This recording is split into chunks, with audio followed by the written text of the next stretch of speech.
Get out my hood, boy. No charity here. Pops, the city's coming. Let me help you out. I ain't asked for nothing. Kick rocks, kid. They're fining you 4 stacks, Simus. That's crazy. Spent my bread on her funeral. I'm broke. It's on me today, Pops. For free. Trust me. When I told Silas it was on me today and that I was doing this for free, the hard, defensive lines of his face didn't just soften, they completely collapsed, revealing the broken spirit of a man who had been using anger as a shield to hide a heart shattered by loss.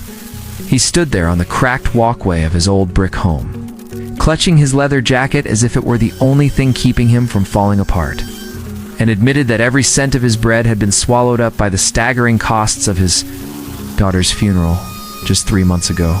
This wasn't just a neglected yard to him.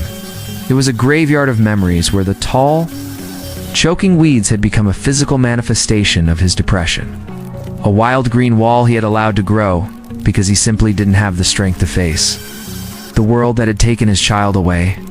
Silas had spent 40 years as a construction worker, building the very foundations of this city with his bare hands. But now he was being crushed by the weight of a $4,500 code violation and a property seizure notice that threatened to leave him homeless in his final years.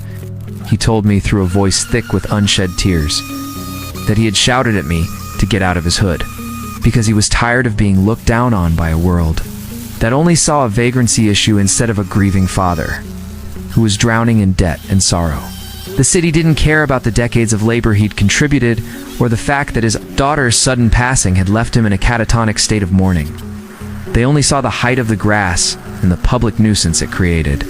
As I engaged my trimmer and began to cut through the thickest part of the brush near the arched entryway, Silas sat down on a rusted metal chair, watching me with a look of profound disbelief, as if he had forgotten that kindness existed without a price tag attached. Every swing of my blade felt like I was clearing away more than just weeds. I was peeling back the layers of neglect that had buried Silas's dignity, revealing the beautiful, sturdy brickwork of a home he had once taken so much pride in.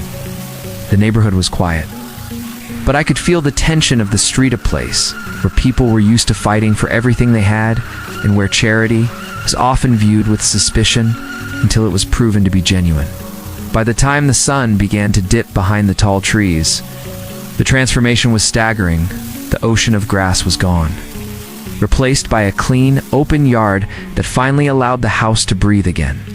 And the red violation notice on the door no longer looked like a death sentence, but a piece of trash ready to be thrown away. Silas walked over to me, his gait still heavy, but his eyes no longer burning with the fire of a cornered animal. And he told me that